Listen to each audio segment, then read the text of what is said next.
Hello everyone, welcome to the class guys. कैसे हैं आप सभी? उम्मीद करता हूं सभी बच्चे बहुत अच्छे होंगे, अच्छे से पढ़ाई लिखाई कर रहे होंगे। आज इस वीडियो में हम क्लास 12 फिजिक्स का जो हमारा चैप्टर 4 है, मूविंग चार्जेस एंड मैग्नेटिज्म, उसको क्विक रिवीजन इसका करने वाले हैं, लेकिन आपको पूरे डिटेल्ड वन शॉट का फील आएगा। वीडियो के डिस्क्रिप्शन में टेलीग्राम चैनल की आपको लिंक मिल जाएगी, वहां से आप इसके जो नोट्स हैं डाउनलोड कर सकते हैं। मूविंग चार्जेस रिवीजन के नाम से आपको टेलीग्राम पे फाइल मिल जाएगी। फाइल सेक्शन में चले जाना टेलीग्राम के, ठीक है। चलिए हम आगे बढ़ेंगे। सबसे पहले मैं आपको बताना चाहता हूं, हम पढ़ना चाहते हैं मैग्नेटिक इफेक्ट ऑफ करंट क्या होता है। साइंटिस्ट थे ऑस्टर्ड, ठीक है। ऑस्टर्ड ने ये पता किया कि भाई जो हमारे पास कोई करंट कैरिंग कंडक्टर अगर है तो उस करंट कैरिंग कंडक्टर के चारों ओर मैग्नेटिक फील्ड बनती है, ठीक। और उस मैग्नेटिक फील्ड लाइन की जो डायरेक्शन है वो हम राइट हैंड थंब रूल से बता सकते हैं, ठीक। करंट कैरिंग कंडक्टर के चारों ओर मैग्नेटिक फील्ड बनती है, इसी को हम बोलते हैं मैग्नेटिक इफेक्ट ऑफ करंट, ठीक। राइट हैंड थंब रूल हमसे ये कहता है कि अगर आप थंब को, अपने राइट हैंड के थंब को करंट के डायरेक्शन में रखते हैं तो जिस डायरेक्शन में आपकी उंगलियां मुड़ती हैं, मतलब कर्ल होती हैं, वो डायरेक्शन आपको मैग्नेटिक फील्ड लाइन की डायरेक्शन बताता है। फॉर एग्जांपल, उसमें करंट अगर ऊपर फ्लो हो रहा है तो अपनी उंगलियों को ऐसे मोड़ देंगे तो ये मैग्नेटिक फील्ड लाइन की डायरेक्शन बताएगा around a current carrying conductor, ठीक है।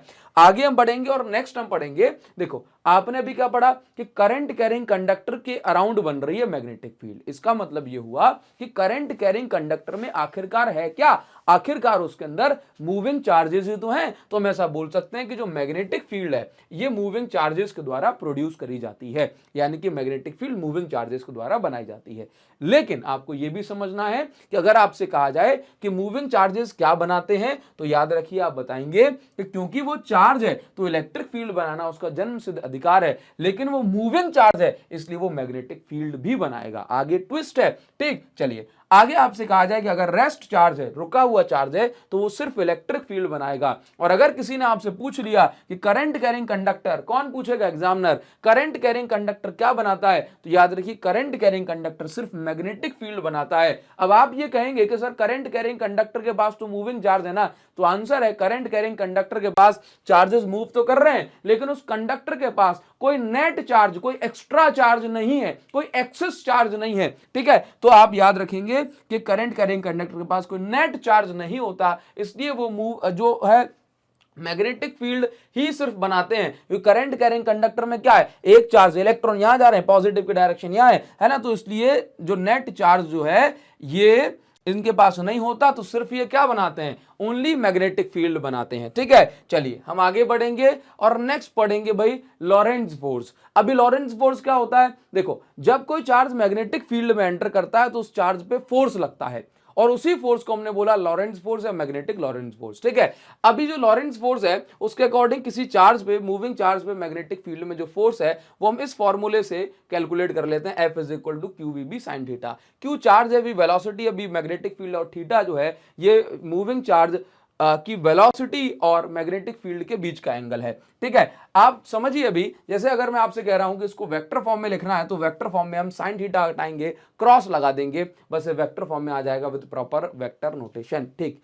अब इसके बाद यहां पर अलग अलग केसेस होते हैं। जैसे मान लो पहला केस हमने यहां पे बताया कि अगर कोई चार्ज मैग्नेटिक फील्ड में रखा है और सिर्फ रखा है, मतलब उसकी जो वेलोसिटी है वो जीरो है, तो v इज इक्वल टू हम जीरो पुट करेंगे और इस फॉर्मूले वैल्यू पुट करके हमें फोर्स की वैल्यू मिल जाएगी जीरो। तो रेस्ट चार्ज पे मैग्नेटिक फील्ड में कोई फोर्स नहीं लगता। रेस्ट चार्ज ना तो मैग्नेटिक फील्ड बनाता है और ना ही उस पर मैग्नेटिक फील्ड में फोर्स लगता है, ठीक है। अभी देखो अगर चार्ज मूविंग है और वो मैग्नेटिक फील्ड के पैरेलल है, ये चार्ज, ये मैग्नेटिक फील्ड है और ये मूविंग चार्ज है ना, ये चार्ज की वेलोसिटी है और ये मैग्नेटिक फील्ड है, दोनों के बीच में कितना एंगल हुआ? Theta is equal to zero. तो theta is equal to zero put करेंगे तो साइन जीरो की वैल्यू जीरो होने से जो फोर्स है वो जीरो हो जाएगा। मतलब अगर कोई चार्ज मैग्नेटिक फील्ड में पैरेलल जा रहा है मैग्नेटिक फील्ड के, तो उस पर जीरो फोर्स लगेगा, यानी उस पर कोई फोर्स नहीं लगेगा। अगर कोई चार्ज मैग्नेटिक फील्ड के एंटी पैरेलल है, मतलब ऐसे केस में अगर चार्ज मैग्नेटिक फील्ड के जस्ट ऑपोजिट डायरेक्शन में जा रहा है तो थीटा की वैल्यू 180 डिग्री होती है, और ऐसे केस में भी उस पर कोई फोर्स नहीं लगेगा क्योंकि साइन 180 की वैल्यू जीरो होती है। केस नंबर थर्ड की हम बात करेंगे, जब कोई चार्ज मैग्नेटिक फील्ड के परपेंडिकुलर एंटर करता है, मतलब वेलोसिटी जो चार्ज की मैग्नेटिक फील्ड के परपेंडिकुलर होती है, तो ऐसे केस में उस चार्ज पे मैक्सिमम फोर्स लगता है। कैसा? उस चार्ज पे मैक्सिमम फोर्स लगता है, और वो फोर्स कितना होगा? साइन 90 की वैल्यू 1 होती है, तो फोर्स हो जाएगा F is equal to Q V B, ठीक। आगे हम बात करेंगे नेक्स्ट हम समझेंगे कि जब कोई चार्ज परपेंडिकुलर मैग्नेटिक फील्ड में एंटर करता है तो उस चार्ज का जो मोशन है वो सर्कुलर मोशन हो जाता है। उसकी जो डायरेक्शन है कि भाई ये सर्कुलर हो गया, किस डायरेक्शन में घूमेगा, फ्लेमिंग लेफ्ट हैंड रूल से हम बताते हैं।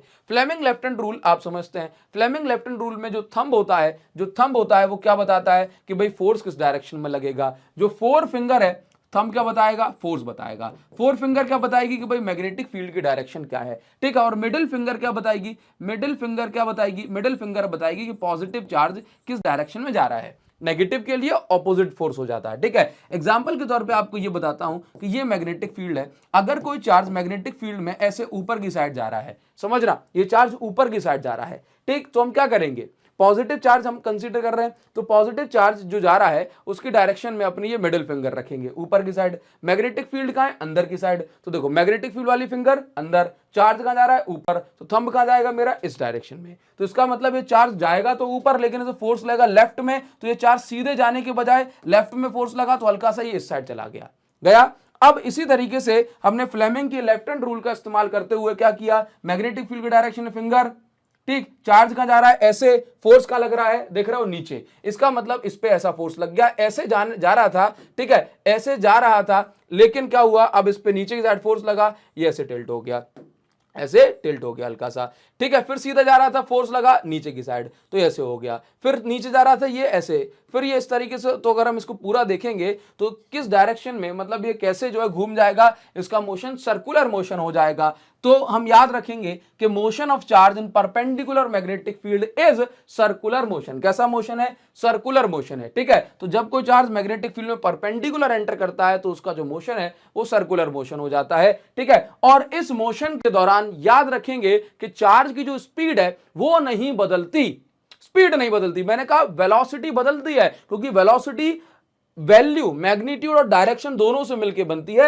और आप देख रहे हो कि डायरेक्शन तो बदल रही है, तो वेलोसिटी बदलती है बिकॉज ऑफ इट्स डायरेक्शन, लेकिन स्पीड का मतलब है सिर्फ वैल्यू, सिर्फ मैग्नीट्यूड। तो speed does not change, speed change नहीं होती। और अगर स्पीड चेंज नहीं हो रही है तो इसका मतलब है काइनेटिक एनर्जी भी चेंज नहीं होती, ठीक है। तो आप याद रख लेना, काइनेटिक एनर्जी और स्पीड जो है, चार्ज जब मैग्नेटिक फील्ड में एंटर करेगा तो चेंज नहीं होगी परपेंडिकुलर मैग्नेटिक फील्ड में, ठीक है। इसके बाद आपको यहां पर ध्यान रखना है कि यहां पर होता क्या है एक्चुअल में, जब कोई चार्ज ऐसे मोशन कर रहा था तो उस पे फोर्स ऐसे सेंटर की ओर लग रहा था, ऐसे जो है उसने मोशन करा तो फोर्स सेंटर की ओर लग रहा है, ऐसे मोशन कर रहा है तब भी फोर्स सेंटर की ओर लग रहा है। आप देख लो ना, फिंगर बेरी इस साइड है, समझना, चार्ज नीचे है तो फोर्स कहां लग रहा है, अंदर, परपेंडिकुलर है ना फिंगर्स, चार्ज इस साइड जा रहा है, फोर्स कहां लग रहा है, इस साइड, परपेंडिकुलर। चार्ज ऐसे भाग रहा है, फोर्स कहां लग रहा है, परपेंडिकुलर, है ना। तो फोर्स हमेशा कैसा लगेगा, परपेंडिकुलर। डिस्प्लेसमेंट की डायरेक्शन, वेलोसिटी की डायरेक्शन सेम होती है, दोनों के बीच में एंगल कितने डिग्री, 90 डिग्री। तो उस हिसाब से हम ये देखें तो फोर्स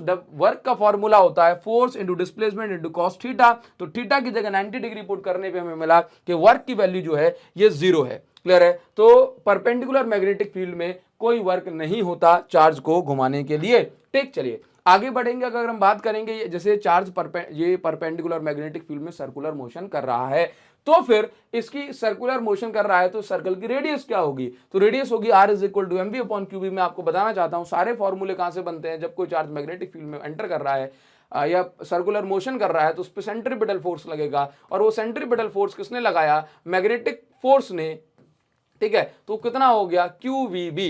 तो यहां से आप R की वैल्यू निकाल लेंगे तो आपको mv अपॉन क्यूबी मिल जाएगी। टाइम पीरियड का फॉर्मूला, टाइम का फॉर्मूला क्या होता है, टाइम का फॉर्मूला होता है डिस्टेंस अपॉन स्पीड, स्पीड इसकी v है, ठीक है, वैल्यू, ठीक। तो टाइम पीरियड का फॉर्मूला 2 पाई, R की वैल्यू यहां पुट करो, यहां से टाइम पीरियड का फॉर्मूला आपको ये मिल जाएगा।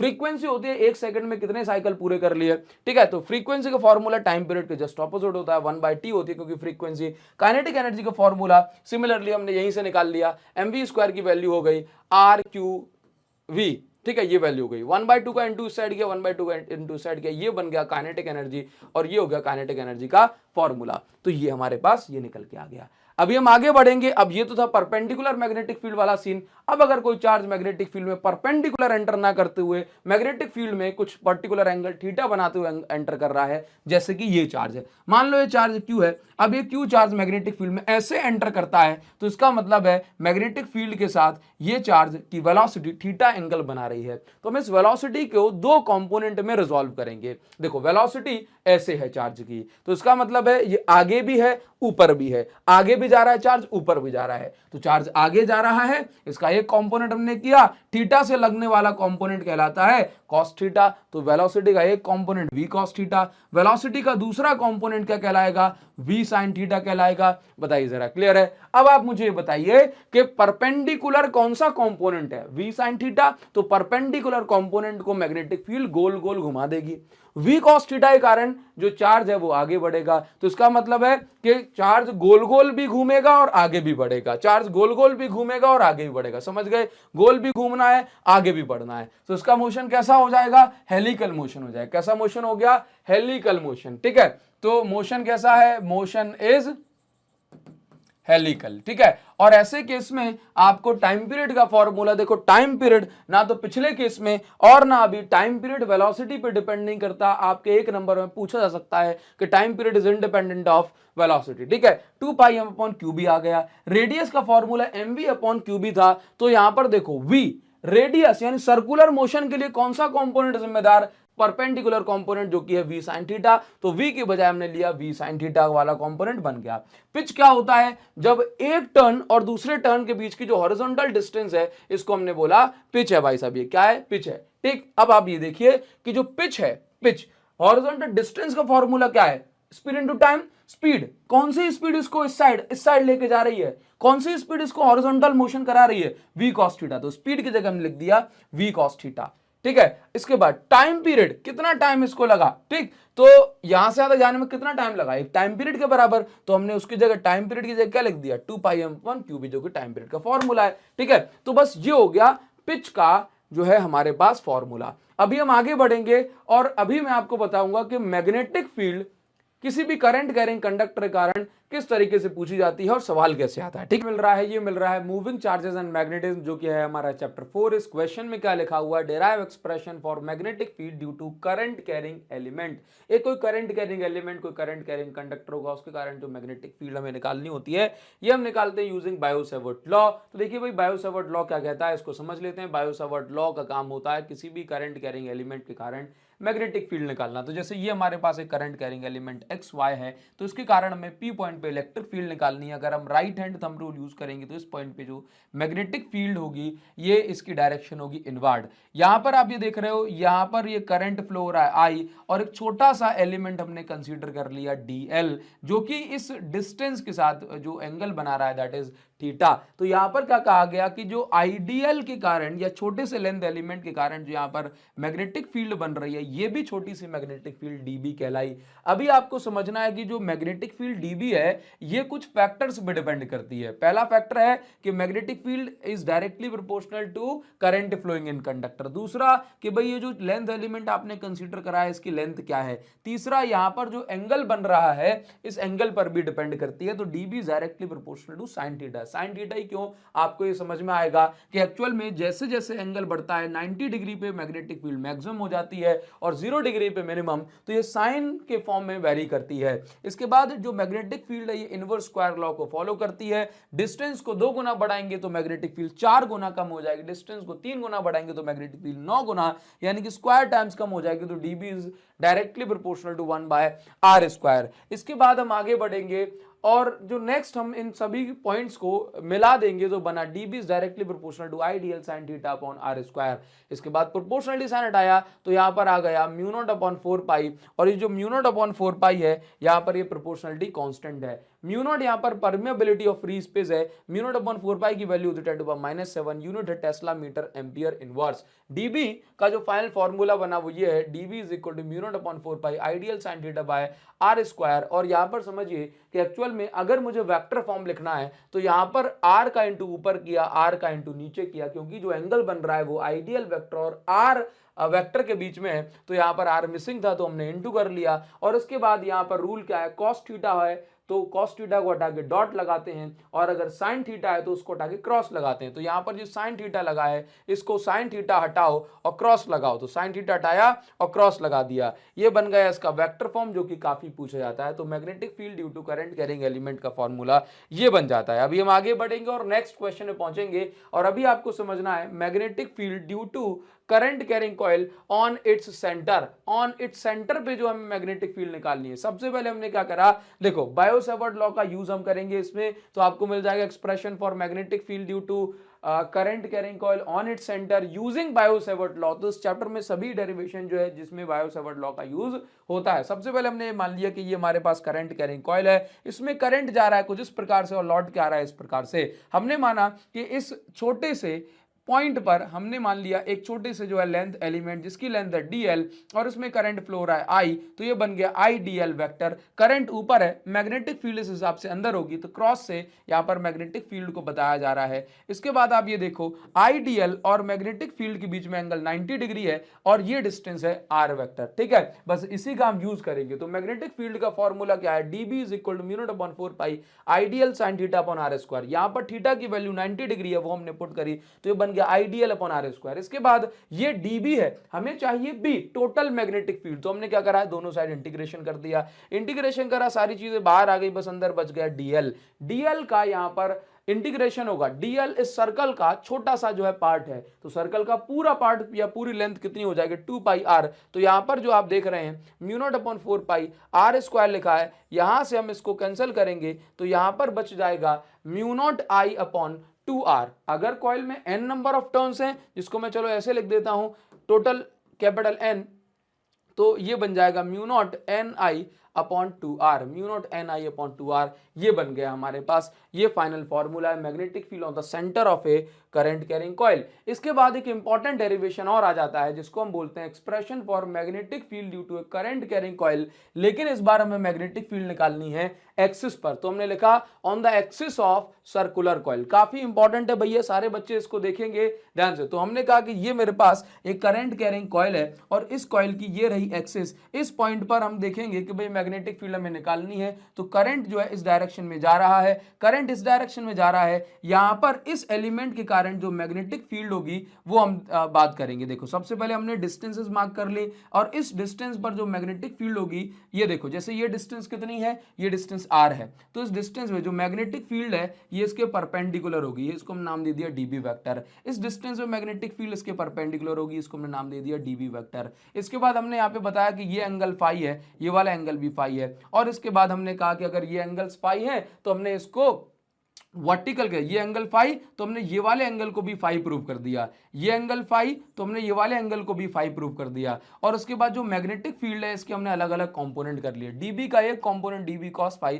दूसरा कंपोनेंट डीबी साइन फाई, नीचे वाले डीबी का एक कंपोनेंट डीबी कॉस फाई, दूसरा कंपोनेंट डीबी साइन फाई। यहां पर ध्यान देंगे कि ये है इस कॉइल का सेंटर और इस सेंटर से एक्स डिस्टेंस पर मुझे मैग्नेटिक फील्ड निकालनी है, इस सेंटर से एक्स डिस्टेंस पर मुझे मैग्नेटिक फील्ड निकालनी है। इस कॉइल की खुद की रेडियस a है और ये हाइपोटेन्यूज है r, तो r की वैल्यू आ जाएगी under root X square plus a square. देखो सिंपल सी बात है, यहां पर दो ऑपोजिट कंपोनेंट के कारण जो मैग्नेटिक फील्ड है वो नेट मैग्नेटिक फील्ड किस डायरेक्शन में, देखो जो परपेंडिकुलर कंपोनेंट है वो तो एक दूसरे को कैंसिल कर रहे हैं, लेकिन जो नेट मैग्नेटिक फील्ड है वो dB sin फाई को ऐड करने से मिलेगी। और फिजिक्स में एडिशन का मतलब होता है इंटीग्रेशन। तो आप यहाँ पे समझो कि नेट मैग्नेटिक फील्ड निकालनी है तो इन सभी dB sin फाई को इंटीग्रेट कर दो, तो हम वही करेंगे ना। इसके बाद देखिए कि जो dB जो लिखा हुआ है इसकी वैल्यू हम पुट करेंगे mu naught 4/4 pi ideal sine theta upon r square.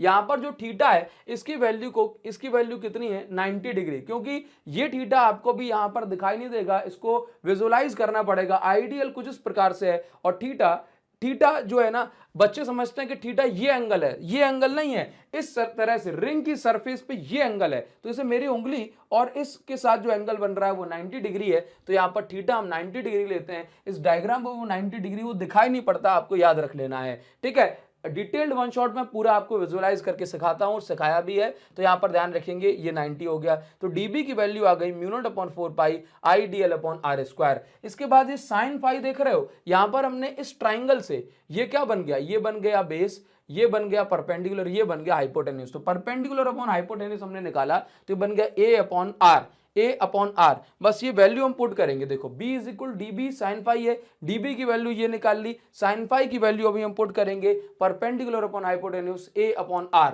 तो बस यही हमने पुट करा, a अपॉन आर आ गया। यहां से देखो ये r से r स्क्वायर का इंटू हो गया तो ये बचा r क्यूब और यहां पे बन गया dl। इसके बाद समझो ये सब कुछ हमने कैंसिल करा, r की वैल्यू प्लेस करी तो फाइनल जो फॉर्मूला बन गया b का वो है mu not i into A square upon 2x square plus a square की पावर 3/2। बस ये फॉर्मूला है, आपको इसको याद रखना है। तो नेक्स्ट क्वेश्चन जो आप देख रहे हैं यहाँ पे मोस्ट इंपॉर्टेंट क्वेश्चन है, बेसिक लैंग्वेज आपको यहाँ पे लिखनी है। इसके बाद क्वेश्चन में क्या दिया जा रहा है, derive expression for magnetic force on A current carrying conductor in magnetic field. आपके पास मैग्नेटिक फील्ड है जो कि इनवर्ड है, इसमें एक कंडक्टर रखा हुआ है जिसमें करंट फ्लो हो रहा है, इस पर जो फोर्स लगेगा मैग्नेटिक फील्ड करंट, वो फोर्स आपको निकालना है। सबसे पहले मैं आपको बता दूं कि करंट अगर इस डायरेक्शन में है IL वेक्टर, तो ड्रिफ्ट वेलोसिटी इसके जस्ट ऑपोजिट डायरेक्शन में बताई जाती है, क्योंकि ड्रिफ्ट कौन होता है, इलेक्ट्रॉन्स, और करंट की डायरेक्शन और ड्रिफ्ट वेलोसिटी यानी कि इलेक्ट्रॉन की डायरेक्शन जस्ट ऑपोजिट मानी जाती है। तो आप यहाँ पर ये भी देखेंगे IL वेक्टर इस डायरेक्शन में, ड्रिफ्ट वेलोसिटी इस डायरेक्शन में,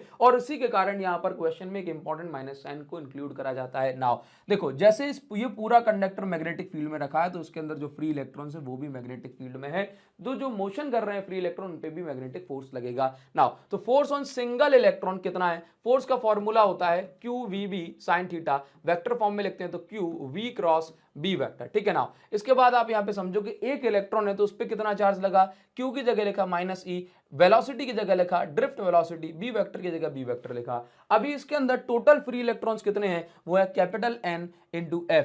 क्लियर है, कैपिटल N की जगह हम क्या पुट करते हैं, NaL, N क्या है, फ्री इलेक्ट्रॉन डेंसिटी, और F की जगह हमने ये जो वैल्यू आपने यहां से उठाई है वो पुट कर दी। इसके बाद फोर्स का फॉर्मूला हम रखेंगे, लेकिन इसके बाद आप यहां पर समझिए कि हम जानते हैं कि I is equal to NeAVD होता है, लेकिन अगर मैं दोनों साइड यहां पर L का इंटू कर दूं तो यहां पर करंट को हम लिख सकते हैं IL वेक्टर और ड्रिफ्ट वेलोसिटी को लिख सकते हैं VD वेक्टर। नाउ अभी समझिए जो IL वेक्टर आप देख रहे हैं और VD वेक्टर ड्रिफ्ट वेलोसिटी दोनों ऑपोजिट डायरेक्शन में, इसलिए यहाँ पे आया माइनस साइन। तो यहाँ पर जो IL वेक्टर की वैल्यू हो गई वो ये हो गई, ये वैल्यू हो गई, और ध्यान से देखो ये वैल्यू यही है। तो हम क्या करेंगे, ये देख रहे हो ये पूरी वैल्यू ये है -NaLeVD, ये लिखा हुआ है। तो हम इसकी जगह क्या पुट कर सकते हैं, इसकी जगह पुट कर सकते हैं IL। तो F vector is equal to बना है -NaLeD वेक्टर, तो इसकी जगह क्या पुट कर सकता हूं, IL। तो बस यही वैल्यू को मैंने पुट करा, इसकी जगह क्या पुट कर दिया, IL वेक्टर, ठीक है। तो F वेक्टर ये वाले इक्वेशन में, सेकंड इक्वेशन में देखो क्या करा, ये जो वैल्यू आप देख रहे हैं इसकी जगह IL पुट करा, तो यहां पर जो फाइनल जो इक्वेशन बन जाएगी वो ये बनेगी, ये देखो ये बन गई, ठीक है। इसके बाद क्रॉस हटाएंगे, साइन थीटा आएगा, तो ये साइन थीटा आ गया। मैक्सिमम फोर्स लगता है 90 डिग्री पर, तो ये आ गया। तो force on current carrying conductor कितना हो गया, ILB साइन थीटा या BIL साइन थीटा, जो भी आप याद रखना चाहें रख सकते हैं, ठीक है। इसके बाद नेक्स्ट क्वेश्चन पे हम पहुंचेंगे, और नेक्स्ट क्वेश्चन जो दिया जा रहा है ये भी काफी इंपॉर्टेंट क्वेश्चन है। यहां पर हमें बताना होता है force between two parallel current carrying conductor. अगर हमारे पास दो पैरेलल करंट कैरिंग कंडक्टर हैं तो इन दोनों के बीच में मैग्नेटिक फील्ड में कितना फोर्स लगेगा। मैग्नेटिक फील्ड ये दोनों खुद की ही बनाएंगे, है ना, कोई एक्सटर्नल मैग्नेटिक फील्ड नहीं होगी। पहली चीज आप ये समझ लीजिए कि अगर दो कंडक्टर सेम डायरेक्शन में करंट कैरी कर रहे हैं तो वो दोनों एक दूसरे को अट्रैक्ट करेंगे, ऑपोजिट डायरेक्शन में करंट कैरी कर रहे हैं तो वो दोनों एक दूसरे को रिपेल करेंगे। क्लियर है, देखो इस कंडक्टर में करंट फ्लो रहा है I1, इसमें करंट फ्लो रहा है I2। इस I1 की इलेक्ट्रिक फील्ड इस साइड इनवर्ड डायरेक्शन में होगी, मैं लिख दिया B1 इनवर्ड है। इसकी इलेक्ट्रिक फील्ड इस साइड आउटवर्ड डायरेक्शन में होगी, मैं लिख दिया B2 आउटवर्ड है। दोनों कंडक्टर की टोटल लेंथ मैंने मान ली L, दोनों कंडक्टर के बीच की टोटल डिस्टेंस है D। क्लियर है। नाउ इसके बाद समझिए कि फोर्स ऑन पहले कंडक्टर पे जो दूसरा वाला फोर्स लगा रहा है उसको मैंने बोला F12, दूसरे वाले कंडक्टर पे पहला कंडक्टर फोर्स लगा रहा है उसको मैंने बोला F21। नाउ इसके बाद हमें क्या करना है, इसके बाद हमें फोर्स का फॉर्मूला लगाना है। अभी हमने डिराइव करा कि फोर्स का फॉर्मूला क्या है, तो आप देखें फोर्स का फॉर्मूला है ILB साइन थीटा। सारी चीजें आपको समझ में आ जाएंगी। फोर्स का फॉर्मूला है ILB साइन थीटा। अब यहाँ पे थीटा जो है 90 डिग्री है तो उसको हम इग्नोर मार देंगे, ILB साइन 90 हो गया। लेकिन जरा ये बताओ क्या कोई भी कंडक्टर खुद की ही मैग्नेटिक फील्ड के कारण जो खुद पे फोर्स लगाएगा नहीं, हमेशा करंट खुद का, लेंथ खुद की, बस मैग्नेटिक फील्ड किसी और की, है ना, खुद की ही मैग्नेटिक फील्ड के कारण कोई फोर्स नहीं लगाता। तो जब मैं निकालता हूं फोर्स ऑन सेकंड वाला कंडक्टर, इसका मतलब क्या है, फोर्स ऑन सेकंड वाला कंडक्टर, तो करंट भी सेकंड का, लेंथ भी सेकंड की, बस मैग्नेटिक फील्ड फर्स्ट की। यहां पर हमने बताया दोनों कंडक्टर की लेंथ जो है सेम है, इसलिए मैंने L2 ना लिखते हुए बस L लिखा। तो यहां पर देखो मैग्नेटिक फील्ड जो है, कोई भी करंट कैरिंग कंडक्टर जो मैग्नेटिक फील्ड बनाता है वो ये होती है mu naught I upon 2 pi x या 2 पाई डी। ये पहला वाला कंडक्टर यहां पे कितनी मैग्नेटिक फील्ड बनाएगा, ये बनाएगा म्यू नॉट आई अपॉन 2 पाई, दोनों के बीच की डिस्टेंस डी है, पहले वाले कंडक्टर की मैग्नेटिक फील्ड है तो पहले वाले का करंट हो जाएगा। ठीक है, तो F21 ये आ गया।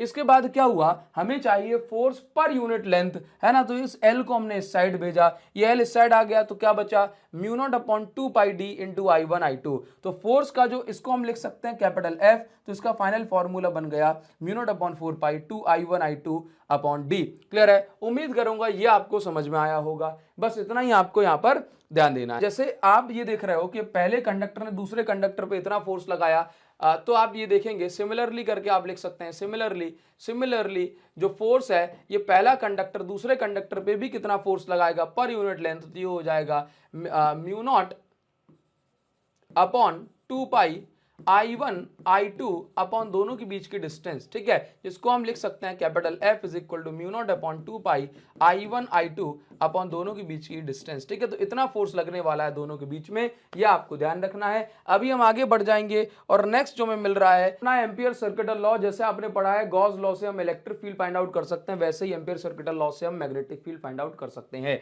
जैसे आपने पढ़ा था ना, किसी भी चार्ज के कारण जो नेट फ्लक्स लिंक हो रहा है वो कितना है, Q बाय एप्सिलॉन नॉट, है ना, Q का एप्सिलॉन नॉट टाइम्स। इसी प्रकार से यहाँ पर कहा जा रहा है कि किसी कंडक्टर के कारण अगर हम इसके अराउंड मैग्नेटिक फील्ड को कैलकुलेट करना चाहते हैं तो मैग्नेटिक फील्ड कितनी होती है उसको बताया गया according to this law. Line integral, ये देख रहे हो डीएल का इंटीग्रेशन कर रहे हैं, उसको हमने बोला लाइन इंटीग्रल। तो line integral of magnetic field is equal to mu naught times the current passing through the loop. मतलब अगर ये मेरे पास एक एम्पीरियल लूप है, इस एम्पीरियल लूप से जो भी करंट पास हो रहा है, जो भी करंट एनक्लोज हो रहा है, उसके म्यू नॉट टाइम्स बनेगी मैग्नेटिक फील्ड। याद रखेंगे, line integral of magnetic field is equal to mu naught times the current passing through the loop. और यहां से हम इसको प्रूव करेंगे। देखो एक्चुअल में आप समझते हैं कि ये मेरे पास एक करंट कैरिंग कंडक्टर है, इसके अराउंड मैग्नेटिक फील्ड बन रही है। तो यहां पर हमने क्या करा, एक एम्पीरियल लूप जो है बनाया, जैसे पहले हम गॉसियन सरफेस बनाते थे। अब यहां पर ये जो एम्पीरियल लूप है इसकी लेंथ dl हो गई और यहां पर ये हो गई dl वेक्टर की direction. In the same direction magnetic field की डायरेक्शन भी होगी, जो कि हम टेंजेंट ड्रॉ करके बताएंगे। तो थीटा की वैल्यू कितनी हो गई, 0 डिग्री। तो यहां पर अगर हम बात करेंगे line integral of magnetic field B vector dot dl vector निकाला, तो इसको हमने क्या रखा, डॉट हटाएंगे कॉस थीटा आएगा, फिर डॉट थीटा की वैल्यू यहां पर 0 डिग्री है, तो यहां पर क्या आ गया dl, सिंपल, कॉस 0 की वैल्यू 1। बी की वैल्यू करंट कैरिंग कंडक्टर जो मैग्नेटिक फील्ड बनाता है वो होती है mu naught I upon 2 pi R या mu naught I upon 2 pi D. यहां पर आर डिस्टेंस में मैग्नेटिक फील्ड निकालनी है तो हमने आर लिख दी। क्लियर है, इसके बाद आप यहां पर समझो B vector dot DL vector mu naught I upon 2 pi R, और डीएल का इंटीग्रेशन करा तो कितना आ गया, ये 2 पाई आर से 2 पाई आर कट गया तो बन गया म्यू नॉट आई। क्लियर है, तो म्यू नॉट आई क्या है, करंट एनक्लोज। तो किसी भी कंडक्टर के अंदर जो नेट करंट जो है एनक्लोज होता है उसका ही म्यू नॉट टाइम्स करके हम मैग्नेटिक फील्ड को निकाल सकते हैं। ये बी की value mu naught I upon 2 pi R कैसे आई, फॉर्मूला बताया, ये लॉन्ग स्ट्रेट कंडक्टर के कारण जो मैग्नेटिक फील्ड होती है वो होती है mu naught I upon 2 pi into distance. यहां पर डिस्टेंस डी है तो डी ले लेंगे, आर है तो आर ले लेंगे। ठीक है, इस तरीके से हम कर सकते हैं। ये डेरिवेशंस अगर आप मैग्नेटिक फील्ड में से करते हैं तो आपका 100% कोई ना कोई क्वेश्चन जरूर फंस जाएगा। देखिए नेक्स्ट अभी हमें पढ़ना है conversion of galvanometer into ammeter. मतलब गैल्वेनोमीटर जो होता है वो एक ऐसा डिवाइस है जो कि बहुत छोटी से छोटी वैल्यू को भी सर्किट में डिटेक्ट कर लेता है। लेकिन गैल्वेनोमीटर की कमी यह है कि ये बहुत थोड़ा सा करंट ही मेजर कर पाता है। अगर ज्यादा करंट जाएगा तो फिर इसकी जो कॉइल है वो जल जाएगी। तो हमें कुछ ऐसा करना है कि भाई करंट जो है गैल्वेनोमीटर से पूरा पास भी ना हो और हम उस करंट को मेजर भी कर सकें। तो एक्चुअल में क्या होता है कि हमें गैल्वेनोमीटर को अमीटर में कन्वर्ट करना होता है। तो गैल्वेनोमीटर को अमीटर में कन्वर्ट करने के लिए गैल्वेनोमीटर के पैरेलल में एक लो रेजिस्टेंस वायर, जिसकी रेजिस्टेंस बहुत कम है, उसको कनेक्ट कर देते हैं और इस लो रेजिस्टेंस वायर को हम शंट कहते हैं। तो होता यह है कि भाई इस गैल्वेनोमीटर में बहुत थोड़ा सा रेजिस्टेंस, बहुत थोड़ा सा करंट जाता है, जिसको हमने IG नाम दिया। गैल्वेनोमीटर के रेजिस्टेंस को हमने कैपिटल G नाम दिया, और जो बाकी का जो करंट है वो शंट के थ्रू चला जाता है। क्लियर है? तो अगर हमने ऐसा सेटअप करा था कि भाई इसके अंदर इसकी रेजिस्टेंस जो है 100 गुना कम करी है, तो इसका मतलब है जो भी करंट ये बता रहा है इसमें जो 100 गुना ज्यादा करंट इसमें फ्लो हो रहा है। तो उस तरीके से हम जो अंदाजा है वो लगा लेते हैं। ठीक है, देखो हुआ क्या, गैल्वेनोमीटर को अमीटर में कन्वर्ट करने के लो रेजिस्टेंस वायर, जिसको हम शंट कहते हैं, इसके पैरेलल में लगा देते हैं। शंट की रेजिस्टेंस आपको निकाल के बतानी पड़ती है। तो करंट I आया था मेन सर्किट में और IG चला गया गैल्वेनोमीटर में, G इसकी रेजिस्टेंस है, I माइनस IG यहां चला गया। अब देखो दोनों पैरेलल में है, तो पैरेलल में क्या होता है, जो भी डिवाइस है उनके अक्रॉस जो पोटेंशियल डिफरेंस होता है वो सेम हो जाता है। Current into resistance, current into resistance, current into resistance, इसमें करंट शंट में और शंट की रेजिस्टेंस। तो यहां से जो शंट है उसकी वैल्यू हमने निकाल ली, और इस तरीके से इस वैल्यू का शंट हम यूज करके जो गैल्वेनोमीटर है उसको अमीटर में कन्वर्ट कर लेते हैं। क्लियर है? IG क्या है? IG है करंट इन गैल्वेनोमीटर। ठीक, चलिए आगे हम बढ़ जाएंगे, इस पर based formula based as it is question आ जाते हैं। ठीक, अच्छा नेक्स्ट हम आगे बढ़ेंगे, और conversion of galvanometer into ammeter, मतलब सॉरी वोल्ट मीटर। अगर आप वोल्ट मीटर को गैल्वेनोमीटर को वोल्ट मीटर में कन्वर्ट करना चाहते हैं तो गैल्वेनोमीटर के सीरीज में एक वेरी हाई रेजिस्टेंस वायर आप लगा दें, जिससे क्या होगा कि करंट जब बहुत हाई रेजिस्टेंस वायर से पास होगा तो फिर क्या होगा कि अपने आप जो पोटेंशियल ड्रॉप है वो उसको बता देगा, क्योंकि करंट इंटू रेजिस्टेंस क्या होता है? Potential difference. ठीक है, देखो आपको समझना है कि एक्चुअल में हुआ क्या कि यहां पर ये करंट, तो वोल्टेज कितना होगा, वोल्टेज कैसे पता पड़ेगा? IG इंटू कैपिटल G, इसके अक्रॉस कुछ पोटेंशियल डिफरेंस आएगा, जब करंट इससे पास होगा तो इसके अक्रॉस पोटेंशियल डिफरेंस आएगा, IG into capital R is equal to V। और यहां से हमने जो कैपिटल R है, मतलब जो रेजिस्टेंस हमें कनेक्ट करनी है सीरीज में, वो हम लगा लेंगे, इसकी वैल्यू निकाल के आप आंसर जो है निकाल सकते हैं। ठीक है, तो गैल्वेनोमीटर को वोल्ट मीटर में हाई रेजिस्टेंस वायर कनेक्ट करके कन्वर्ट करा जाता है। नेक्स्ट अभी हमें देखना है भाई सोलेनॉइड क्या है। देखो सोलेनॉइड आप सभी समझते हैं, इसका जो डेरिवेशन है वो उतना इंपॉर्टेंट नहीं है। देखो सोलेनॉइड एक ऐसा, मैं कहूंगा कि भाई जब काफी सारे जो मैं कहूंगा सर्कुलर लूप एक वायर में कनेक्टेड होते हैं पास पास में, तो हम बोलते हैं कि भाई ये सोलेनॉइड बन गई। Solenoid, current carrying solenoid magnetic field बनाता है, और इसकी जो मैग्नेटिक फील्ड है वो ऐसी बनती है जैसे मानो कि बाहर मैग्नेट की मैग्नेटिक फील्ड बन रही है ना। जैसे सोलेनॉइड के सामने वाले टर्न्स में करंट्स अगर नीचे की साइड है तो आप क्या करेंगे, बस ऐसे करंट की डायरेक्शन में उंगलियों को रखेंगे, और जो थंब जो होगा वो आपको नॉर्थ पोल की डायरेक्शन बताएगा, और उसकी दूसरी साइड फिर क्या बन जाएगा, उसकी दूसरी साइड बन जाएगा साउथ पोल। क्लियर है? अब आप देखो कि साउथ, नॉर्थ से साउथ मैग्नेटिक फील्ड जा रही है और साउथ से नॉर्थ इसके अंदर, तो ये बार मैग्नेट की तरह ही बिहेव कर रहा है। इसका जो फॉर्मूला है ये काफी इंपॉर्टेंट है कि जो मैग्नेट है, जो मैग्नेटिक फील्ड है सोलेनॉइड की, वो कितनी है? Mu not NI। यहां पर जो स्मॉल n है ये टोटल नंबर ऑफ टर्न्स नहीं है, जो स्मॉल n है वो है टर्न डेंसिटी, मतलब 1 सेंटीमीटर में या 1 मीटर में कितने जो टर्न्स हैं वो स्मॉल n हमें बताता है। क्लियर है? ठीक है, नेक्स्ट हमें पढ़ना है भाई, जब कोई current carrying coil magnetic field में रखी होती है तो उस पर टॉर्क लगता है। ठीक है, टॉर्क लगता है, वो कॉइल घूमती है, वो कॉइल घूमती है। क्लियर है? तो आप समझिए कि एक्चुअल में क्या है कि किसी करंट कैरिंग कॉइल पे मैग्नेटिक फील्ड में कितना टॉर्क लगता है, तो उसका जो डेरिवेशन है वो बहुत इंपॉर्टेंट नहीं है, लेकिन इसका जो फॉर्मूला है, इस पर बेस्ड न्यूमेरिकल आ जाते हैं, ये इंपॉर्टेंट है। तो टॉर्क कितना लगेगा मैग्नेटिक फील्ड में किसी करंट कैरिंग कॉइल पे, वो हम निकालते हैं कैपिटल NIAB साइन थीटा से। Capital N total number of turns है, I करंट है, A एरिया ऑफ कॉइल है, B क्या है? B मैग्नेटिक फील्ड है, थीटा है, थीटा एंगल है। एंगल किस किस के बीच में? एरिया वेक्टर और मैग्नेटिक फील्ड के बीच में। अच्छा, जो NIA आप देख रहे हैं इसको हम मैग्नेटिक मोमेंट ही बोलते हैं, जिसको हम कैपिटल M से रिप्रेजेंट कर देते हैं, मैग्नेटिक मोमेंट या मैग्नेटिक डायपोल मोमेंट। ठीक है, तो जब हम M के फॉर्म में लिखते हैं तो हम इसको बोलते हैं कि भाई जो थीटा जो एंगल है वो किस किस के बीच का एंगल है? कैपिटल M और B के बीच का। Capital M dipole moment vector या डायपोल मोमेंट और मैग्नेटिक फील्ड के बीच का। ठीक है, अभी डायपोल मोमेंट की जो डायरेक्शन है वो क्या है? करंट की डायरेक्शन में अपनी उंगलियों को मोड़ दो थंब जहां जाएगा वो डायपोल मोमेंट की डायरेक्शन बताएगा। क्लियर? तो इस पर बेस्ड जो फॉर्मूला है, ठीक, इस फॉर्मूले पर बेस्ड जो न्यूमेरिकल्स है वो छोटे मोटे न्यूमेरिकल पूछ लिए जाते हैं आपसे। तो अभी इस वीडियो के लिए बस इतना ही, मिलेंगे आपसे नेक्स्ट वीडियो में। कमेंट सेक्शन में जरूर से बताना नेक्स्ट वीडियो आपको कौन सी चाहिए, वही वीडियो आपको मिल जाएगी। कमेंट सेक्शन में आपका वेट कर रहा हूं, ये भी बताएं कि ये वीडियो आपके लिए कैसे लगी। Thank you so much guys, thanks a lot, see you again in the next video. Thank you.